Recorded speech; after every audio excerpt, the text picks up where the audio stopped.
આપણે જે નેક્સ્ટ જે ટોપિક ડિસ્કસ કરવાનો છે ગ્રુપ ડાયનેમિક્સ. આપણે સ્ટાર્ટિંગનું જે હતું એ મોટિવેશન હતું. નેક્સ્ટ જે છે ગ્રુપ ડાયનેમિક્સ. તો ગ્રુપ ડાયનેમિક્સ છે એની અંદર આપણે ફર્સ્ટ આપણે જોશું ઇન્ટ્રોડક્શન, કે ગ્રુપ ડાયનેમિક્સ એટલે થાય શું, એનું મિનિંગ શું છે, એ વર્ડ ક્યાંથી આવ્યો. The word dynamics is a Greek word meaning force, કે આપણે આપણું ગ્રુપ છે તો જે આપણા ગોલ્સ છે અચીવ કરવાના છે, તો એને અચીવ કરવા માટે આપણે એને જે ફોર્સ કરીએ અથવા તો આપણે જે વર્ક છે એને અલોકેટ કરીએ, કે જે વર્ક ઇન ટાઈમ પૂરું કરવાનું છે, તો એ બધા ફોર્સ છે એને કહેવાય ડાયનેમિક્સ, ગ્રીક વર્ડ છે. Hence the group dynamics means the study of forces operating within a group for the social interaction, કે તમારી ગ્રુપની અંદર જેટલા લોકો છે એ બધાની સાથે ઇન્ટરેક્ટ કરીને પછી આપણે વર્ક કરવાનું છે, તો એ ગ્રુપ ઇન્ટરેક્શન છે, સોશિયલ ઇન્ટરેક્શન છે. The study of small groups showed the important landmarks in our understanding of the small group. તો જે આપણા સ્મોલ ગ્રુપ છે કે ઇમ્પોર્ટન્ટ લેન્ડમાર્ક છે, કે આપણી અન્ડરસ્ટેન્ડિંગ પ્રમાણે કે સ્મોલ ગ્રુપ છે તો એને આપણે એની અંદર એક લીડર હોય કે જે આખા ગ્રુપ હેન્ડલ કરે. લાર્જ ગ્રુપ છે તો એની અંદર લીડર્સ છે કે જે એના ગ્રુપને હેન્ડલ કરે છે, એના ગ્રુપ ગોલ્સ છે એ અચીવ કરવાના છે, ને બધા ગ્રુપને ભેગા કરીને એના કોમન ગોલ્સ અચીવ કરવાના છે. તો એ સ્મોલ ગ્રુપનો એક સ્ટડી છે કે જે ઇમ્પોર્ટન્ટ લેન્ડમાર્ક શો કરે છે, કે ઇમ્પોર્ટન્ટ કે આ ગ્રુપ છે તો એની સ્કિલ શું છે અથવા તો એની એવી અલગ યુનિકનેસ શું છે. To research in this connection are important. One is the study of Elton Mayo and his associate at Harvard Business School, and other experiment of Kurt Lewin in 1930 at the University of Iowa, who is also known as the founder of group dynamics theory. તો group dynamics theory છે એના founder છે કે જેને group dynamic થિયરીનું establishment કરેલું છે.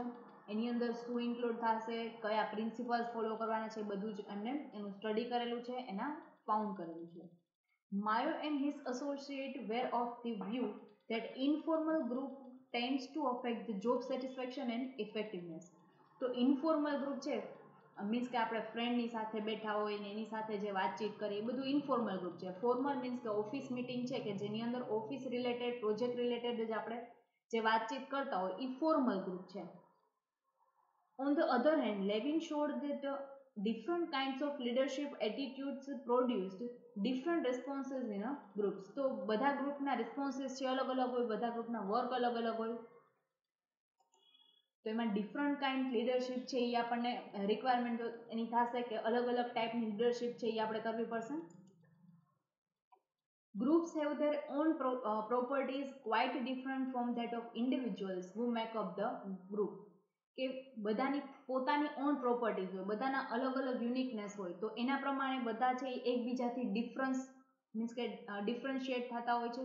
બરાબર છે. કોઈ વ્યક્તિ છે એની સ્કિલ છે એ આઈટી ડિપાર્ટમેન્ટની અંદર હોય છે, તો કોઈ વ્યક્તિની મેનેજમેન્ટની અંદર, તો અલગ અલગ લોકોની અલગ અલગ પ્રોપર્ટી છે. તો ગ્રુપની અંદર ઘણા બધા લોકો છે તો બધાની અલગ અલગ પ્રોપર્ટીઝ હશે. Individual behavior of the members of the group needs not necessarily to represent the behavior of the whole group of vice versa.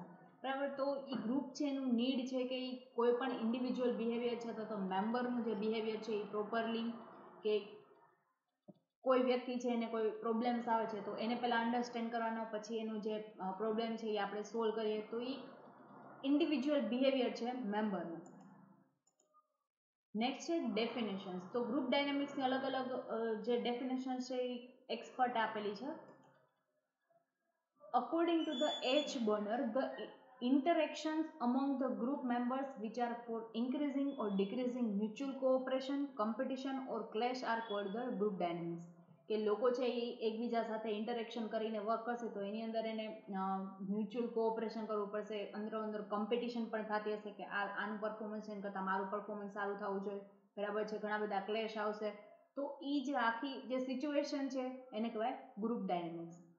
As per the Kurt Lewin, theoretical and experimental study touch the problems relates to the changes of social life means group dynamics. તો એની અંદર છે experiment કરવામાં આવશે કે કોઈ વસ્તુ છે એ આપણે પહેલાં તો ફાઉન્ડ કરેલી છે, ધેન આફ્ટર આપણે એ વસ્તુ છે એને ઇમ્પ્લિમેન્ટ કઈ રીતે કરશું. બરાબર છે. તો એ આખું છે એને, અને કોઈ ચેન્જીસ આવે છે, એન્વાયરમેન્ટલ ચેન્જીસ છે કે સોશિયલ ચેન્જીસ, ટેકનિકલ ચેન્જીસ, તો એ બધા ચેન્જીસ છે ને આપણે પ્રોપરલી એને સમજવાના, ધેન આફ્ટર આપણે આપણી ફર્મની અંદર, આપણા ગ્રુપની અંદર એને ઇમ્પ્લિમેન્ટ કઈ રીતે કરશું, તો એ છે group dynamics.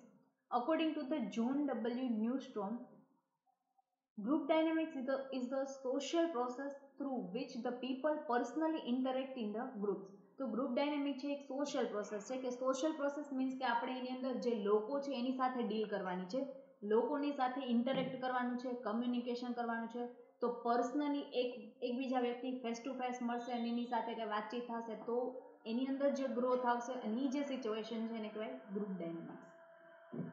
From the above definitions of the group dynamics, it is common interpretation can be derived that group dynamics indicate the situation created from interaction, interrelationship and interactions among group members. બરાબર છે. તો એની ઉપરથી આપણને common meaning એવો નીકળે કે આપણા લોકો સાથે, ગ્રુપ મેમ્બરની સાથે ઇન્ટરેક્શન કરવાનું છે, ઇન્ટર રિલેશન છે એ આપણે એસ્ટાબ્લિશ કરવાનું છે. Change in thinking, improvement in working style, familial feelings, informal human relation and free interactions among the member are generated which result into the improvement in decision making and effect of knowledge and understanding. તો આપણે જે working style છે એ બધાની અલગ અલગ હોય, તો એકબીજા સાથે વાતચીત કરશું તો એની વર્કિંગ સ્ટાઇલ છે એના પ્રમાણે આપણી વર્કિંગ સ્ટાઇલ છે એ આપણે એની અંદર ઇમ્પ્રુવમેન્ટ કરશું, થિંકિંગની અંદર ચેન્જીસ આવશે, ફેમિલિયર જેવી ફિલિંગ આવશે, બરાબર છે, ઇનફોર્મલ આપણા હ્યુમન રિલેશન ડેવલપ થશે કે આપણા ફ્રેન્ડ્સ બની જાય. તો આ પ્રકારની જે ઇનફોર્મલ જે કમ્યુનિકેશન થશે, બરાબર છે, પછી ફ્રી ઇન્ટરેક્શન થશે, તો એ જે બધું જે સિચ્યુએશન છે કે જેના કારણે આપણું નોલેજ પણ વધે અને સાથે સાથે આપણા રિલેશન્સ છે એ પણ એસ્ટાબ્લિશ થાય, તો એને કહેવાય ગ્રુપ ડાયનેમિક્સ. ગ્રુપ ડાયનેમિક્સ છે એની અંદર આપણે એના અલગ અલગ ટાઈપ્સ છે એ આપણે લર્ન કરવાના છે. તો ઘણા બધા ગ્રુપ્સના ટાઈપ છે. Types of the groups: small and large group, primary and secondary group, formal and informal group, interacting, coacting and counteracting groups, open and closed group, membership and reference group. તો આ ઘણા બધા અલગ અલગ ટાઈપ્સના ગ્રુપ છે એ આપણને આપેલા છે. તો એને આપણે ડિસ્કસ કરવાના છે વન બાય વન. ફર્સ્ટ છે સ્મોલ એન્ડ લાર્જ ગ્રુપ. તો સ્મોલ એન્ડ લાર્જ ગ્રુપ છે એની અંદર શું આવશે, તો a small group is a compact cluster of the few individuals who have almost face-to-face interpersonal relations, interaction and interdependency. Means કે ગ્રુપની અંદર જે લોકો છે એકબીજા ઉપર ડિપેન્ડન્ટ હોય, એકબીજા સાથે એમનું ઇન્ટરેક્શન થશે કે જેની અંદર એને ઘણું બધું નોલેજ છે એ મળશે, બરાબર છે. એ સ્મોલ ગ્રુપ છે કે જે એકબીજા સાથે એ લોકો એકબીજા ઉપર ડિપેન્ડન્ટ હોય કે આ વર્ક આ વ્યક્તિ કરશે, એના પછી જે વર્ક છે એ મને પ્રોવાઈડ કરવામાં આવશે. તો એકબીજાના સ્કિલ છે એનો પણ યુઝ કરી અને આપણે આપણું વર્ક છે એ ડેવલપ કરતા હોય છે, ઇમ્પ્રૂવ કરીએ. Large group is a rather a collection of few small groups. Large group meaning શું થાય, તો કે જે સ્મોલ ગ્રુપ આપણે પાડ્યા છે જો એને ભેગા કરી દે તો એ એક લાર્જ ગ્રુપ છે, બરાબર છે. In a sense an organisation is a large group. Small group તો એની અંદર જેટલા ડિપાર્ટમેન્ટ છે, ફોર એક્ઝામ્પલ પ્રોડક્શન ડિપાર્ટમેન્ટ તો એ એક ગ્રુપ છે, technical department, human relation department, તો આ બધા અલગ અલગ ડિપાર્ટમેન્ટ છે એ એક સ્મોલ ગ્રુપ છે. આખી એક ઓર્ગેનાઇઝેશન, આખી એક એન્ટિટી છે તો એને કહેવાય large group. In a sense, an organization is a large group, a state, a nation, and a group of nations. For example, European Community, SRRC, etc. are the larger group. તો આ બધા છે એક community છે કે જે large group છે, એની અંદર જેટલા વર્ક કરતા અલગ અલગ ડિપાર્ટમેન્ટ છે એ સ્મોલ ગ્રુપ છે. તો આ રીતે બધા ગ્રુપ્સ છે એ વર્ક કરતા હોય છે. નેક્સ્ટ છે primary and secondary groups. The term primary group is almost identical to the small group. તો એ બધા છે સ્મોલ ગ્રુપની એકદમ આઈડેન્ટિકલ છે કે પ્રાઇમરી ગ્રુપ મીન્સ કે જે હાઈ ઓથોરિટીવાળા લોકો છે એની અંદર છે ખૂબ ઓછા લોકો છે એની અંદર ઇન્ક્લુડ થતા હોય, બરાબર. તો એ એક સ્મોલ ગ્રુપ છે જે પ્રાઇમરી છે કે બધા ડિસિઝન લેતા હોય છે. Example of the primary groups are family, a work group and friendship group. તો એ જે ફેમિલી છે એ નાની હોય, બરાબર, તો એ એક સ્મોલ ગ્રુપના આઈડેન્ટિકલ છે. વર્ક ગ્રુપ તો આપણે વર્ક છે એ જે જગ્યાએ કરતા હોય ત્યાં આપણું એક અલગ ગ્રુપ બનેલું હોય છે. ફ્રેન્ડશિપ તો ફ્રેન્ડશિપની અંદર આપણા ફ્રેન્ડ્સ હોય એનું એક ગ્રુપ છે. તો એ બધા પ્રાઇમરી ગ્રુપ્સ છે. તો all primary groups are small in a size. All small group need not always be primary group, બરાબર છે. જે પ્રાઇમરી ગ્રુપ્સ હશે ને એ બધા જે સ્મોલ ગ્રુપ છે એવું આપણે કહી શકીએ, બટ જેટલા સ્મોલ ગ્રુપ છે એ પ્રાઇમરી ગ્રુપ છે એવું આપણે ન કહી શકીએ.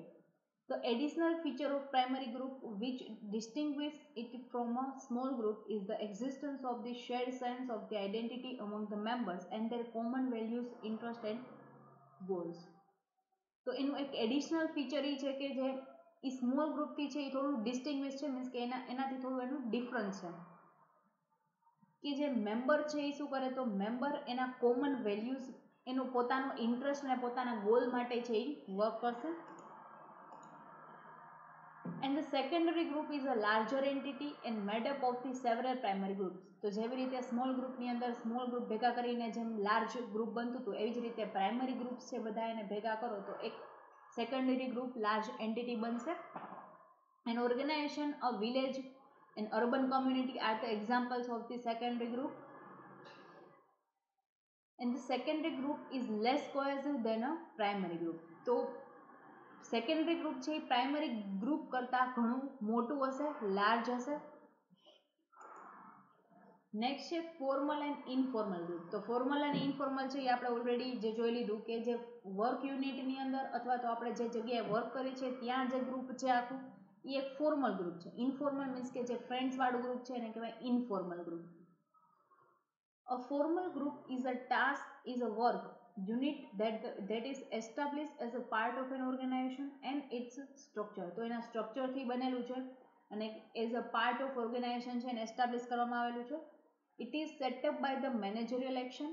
Its members are selected by the management and are required to assume certain roles and to undertake the specific tasks relating to the goals of the organization. It is governed by the organizational rules, procedures and regulations. તો આપણે જે formal group create કર્યો હોય, formal group છે કે જેની અંદર entity છે એની અંદર આપણે બનાવેલું છે, તો એ મેનેજરિયલ એક્શન દ્વારા બનાવેલું છે. ધેટ્સ વાય આપણે ઓર્ગેનાઇઝેશનના ગોલ માટે વર્ક કરવું પડશે, એના રૂલ્સ રેગ્યુલેશન એની પ્રોસિજરથી આપણે વર્ક કરવું પડશે. તો there are two types of the formal groups. તો કયા કયા ફોર્મલ ગ્રુપ છે, તો કે command group and task group. તો a command group consists of the manager and a set of his immediate subordinate directly reporting to him. કે જે command group છે કે મેનેજર એને કમાન્ડ આપે અને એની નીચે વર્ક કરતા જે ઇન્ડિવિજ્યુઅલ છે એ શું કરે, તો કે એ સબઓર્ડિનેટ છે એ એના કમાન્ડને ફોલો કરશે, બરાબર છે, અને એ બધું એ પ્રમાણેનું વર્ક કરશે. તો એ મેનેજર દ્વારા અપાયેલા કમાન્ડનું જે છે એ વસ્તુ એ ફોલો કરે છે, તો એ કમાન્ડ ગ્રુપ છે કે જેમાં પોતાનું કોઈ કરવાનું નથી, ખાલી કમાન્ડ છે એ ફોલો કરવાના છે.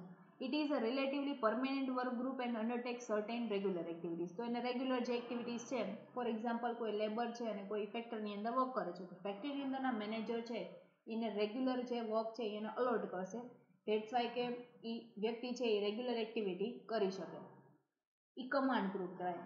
Next છે task group. Task group is a one which is assembled for undertaking certain specified tasks. A committee or a project group is a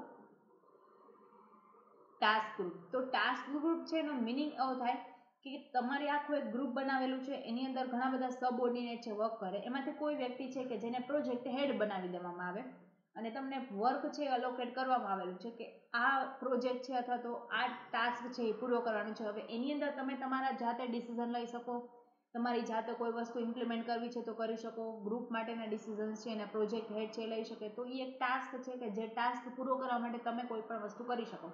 જ્યારે કમાન્ડ ગ્રુપની અંદર તમને એવા કોઈ ગોલ્સ આપવામાં નહીં આવે, તમને સીધું વર્ક જ આપી દેવાનું કે આ વર્ક જ કરવાનું છે. An informal group is a voluntary, unofficial formation of the small number of the members of an organization who are mutually attracted and aligned by the virtue of certain commonly shared background, interest, values and need. તો informal ગ્રુપની અંદર તમારે કોઈ procedure કે regulations rules follow કરવાની કોઈ જરૂર નથી. એની અંદર તમે તમારી જાતે જ છે અનઓફિશિયલ ફોર્મેશન છે એ કરી શકો છો. Informal groups are two types, the friendship group and interest group. So friendship groups emerge to meet the social affiliation needs of members, need for belonging and for affection, acceptance and so on. તો friendship group છે જે આપણે friend સાથે જે behave કરીએ એ આપણું friendship group છે. Interest group means કે interest group emerge to pursue certain goals and interest as for then example of volleyball group.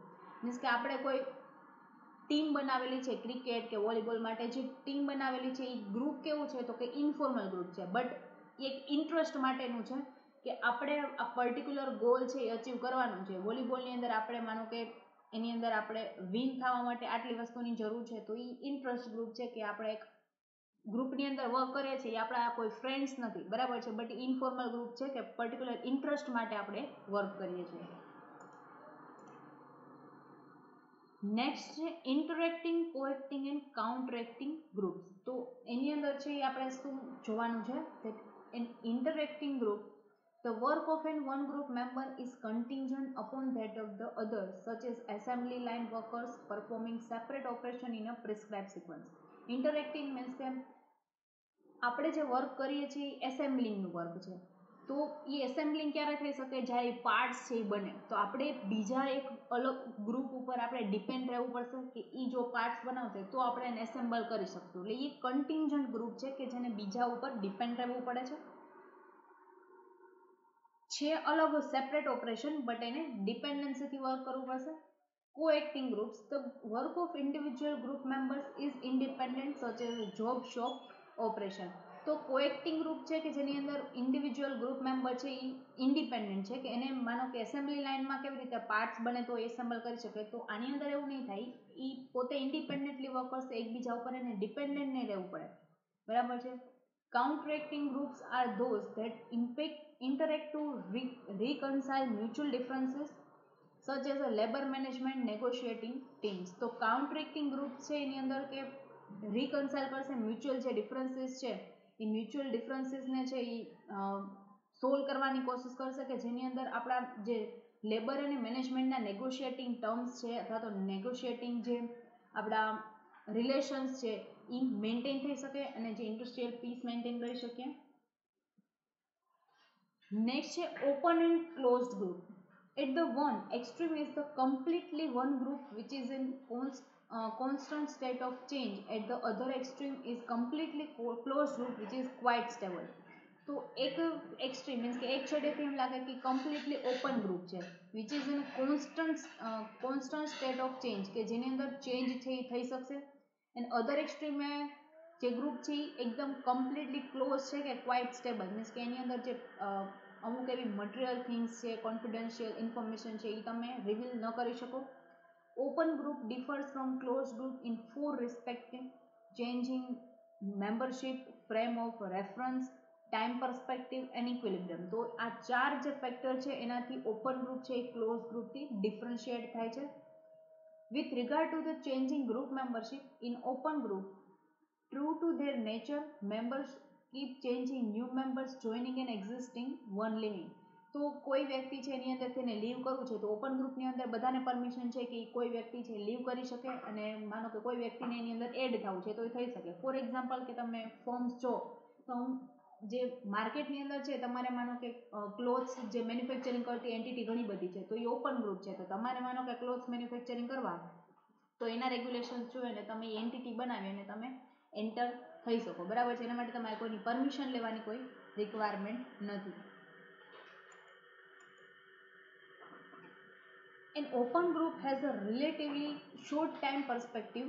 તો ઓપન ગ્રુપ છે એ શોર્ટ ટાઈમ પર્સપેક્ટિવથી વર્ક કરશે. The instability and constant change of an open group make it difficult for the group to have the long time horizon. In a contrast, the stable relationship memberships of a closed group enables it to maintain a much longer time horizon. Members, because of their long association with closed group, are able to recollect the history of the group. તો history છે એની અંદર માનો કે પાસ્ટના આપણા કોઈ experience છે તો પાસ્ટના experience પ્રમાણે વર્ક કરશે. That the expectation for the continued long association enable them to use long term planning. તો long term planning છે એ બનાવશે પાસ્ટ એક્સપિરિયન્સ ઉપરથી. And organisation may have both open and close group. તો organisation એવું ન હોય કે બધા જે ડિપાર્ટમેન્ટ છે એ પોતાની જાતે છે એ અંદર એન્ટર થઈ શકે કે કોઈ પણ વ્યક્તિ છે તો એ એક્ઝિટ થઈ શકે. એના માટે ઓર્ગેનાઇઝેશન ઓપન અને ક્લોઝડ બે ટાઈપના ગ્રુપ છે એ આવતા હોય છે. Many groups whose function is evaluation or review may be relatively open. For example, membership on a promotion committee is often limited to 1 or 2 years and terms are staggered so that the half the members are replaced every year. તો મેમ્બર્સના જે half છે એ લોકો છે એ બધા વર્ષે છે એ replace થઈ શકશે, બરાબર છે. તો પ્રમોશનલ કમિટીની અંદર છે તો પ્રમોશનલ કમિટીની અંદર એમને પહેલા જે વ્યક્તિ વર્ક કરતા હોય એને પ્રમોશન આપી દેવામાં આવે, એની જે જગ્યા ખાલી થાય તો ત્યાં બીજા વ્યક્તિને રિપ્લેસ કરી દેવામાં આવે. નેક્સ્ટ છે membership and reference group. A distinction may also be made between the membership and reference group. The former are those to which the individual actually belongs, while a reference group is the one with which he identifies or to which he would like to belong. A person may actually be a member of particular group, the group to which he refers. તો member છે તો membership તો જે વ્યક્તિ છે એન્ટિટીના persons હોય, બરાબર છે, એના એમ્પ્લોય છે તો એના મેમ્બર થઈ ગયા. રેફરન્સ ગ્રુપ મીન્સ કે કોઈ જગ્યા ખાલી છે તો એની અંદર મેમ્બર છે, ગ્રુપના મેમ્બર રેફરન્સ કરે કે આ વ્યક્તિને છે તમે એડ કરી શકો, આની અંદર આટલી એબિલિટી છે. The attractiveness of the reference group make the norms of that group more attractive to the individual who aspire to it, and its norm will therefore become more influential in determining the behavior. તો આપણે છે એ વ્યક્તિ જો કંપનીનો જશે ને આપણે એની ગ્રુપની અંદર એડ કરશું તો એના કંપનીના બિહેવિયરથી છે એ વ્યક્તિ મીન્સ કે એને કોઈ એન્વાયરમેન્ટ છે એનો કોઈ પ્રોબ્લેમ નહીં હોય, કારણ કે એ જ કંપનીનો વ્યક્તિ છે, બરાબર છે. ઇન્ફ્લુએન્સ એના નોર્મ્સ બધા એને ખ્યાલ હશે. તો આ ટાઈપનું અટ્રેક્ટિવ ગ્રુપ છે એ આપણે કહી શકીએ રેફરન્સ ગ્રુપ. તો કે જે વ્યક્તિ છે એ રેફર કરશે તો એ રેફર કંપનીનો જ વ્યક્તિ હશે, અથવા તો એ વ્યક્તિને જેને ખ્યાલ હશે બધા ગ્રુપ્સ બધા નોર્મ્સની, એ જ વ્યક્તિ રેફર કરવામાં આવશે. તો મેમ્બરશિપ અને રેફરન્સ ગ્રુપ છે એ આ રીતે ફોર્મ કરવામાં આવશે. નેક્સ્ટ જે છે કેરેક્ટરિસ્ટિક્સ ઓફ ધી ગ્રુપ, કે જે આપણે નેક્સ્ટ લેક્ચરની અંદર ડિસ્કસ કરશું. Thank you.